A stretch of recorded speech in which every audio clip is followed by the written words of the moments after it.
am finished topping this one that has the pesto sauce on it.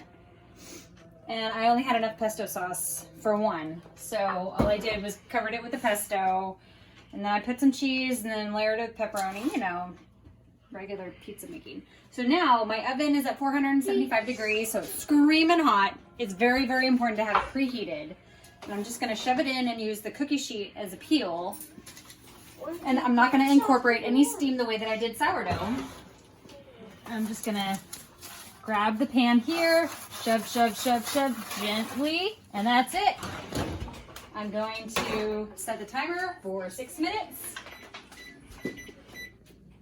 And then when that goes off, I'm going to carefully take the paper away, and hopefully if my dough doesn't have any holes in the bottom, I can put that pizza up higher on a rack so that the pepperonis are closer to the heating element so that they crisp up and get really nice and bubbly. Okay, the tools I'm gonna need, because the timer just went off, are my spatula and my peel. First, the spatula, because if you can see, we've got great oven spring going on. So I just want to release and slip the paper off. And now I want to take my peel. So good. And put the pizza up on the rack, directly on the rack. So you see, we had to have the paper there so that it could form a solid crust on the bottom. And now that we've got that solid crust going on, we're gonna have a lot of air circulation to help crisp up the crust, and we have it closer to the heating element to cook the pepperonis and get them toasty. So I'm gonna set the timer for 4 minutes and then we'll take it out. Okay, our timer has gone off. Let's take a look.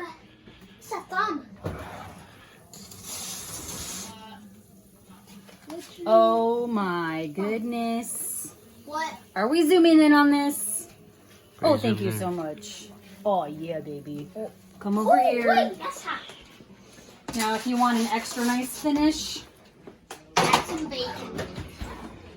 you can put some extra virgin olive oil around the Oh! outer crust. Alex, that was really loud in my ear. My bad. Oh. And just brush it for extra shine. Oh, just shine? Oh, yeah. So, pesto pizza is almost ready? This is the pesto pizza, babe. And that, my friends, is how you make pizza at home. That's way better than pizzeria, baby. Turn it down, please. My child was an excellent sport, giving me videography during that bake, which I needed because I needed to be careful. And there wasn't any other way to do it. So I'm glad for my helpers. But now it's been like almost 10 minutes since this pizza's been out. I don't want to cut into it because I want to show you what's inside. And yes, I put it on a cooling rack so that the bottom wouldn't get soggy while it was cooling. And you probably noticed that I did not give this dough very much time, if any, to proof, because it doesn't really require it. We don't want it to get super, super big, right? We want it to just go off of the oven spring. We've already agitated it by stretching it out. And I don't know if you can hear this. I hope you can, but it's crisp. All right, time for the money shot. Yeah. Oh, there it is. See, it's not as thin as I want it in the center because it did have a little bit of proof time, but you can see that it's got big, big hole structure, and that's from the high hydration. And the bottom is crisp. And look at that. I did have, that's a very, very thin line right there. But, I mean, I don't know. I'm touching all my children's pizzas. I don't care. See that?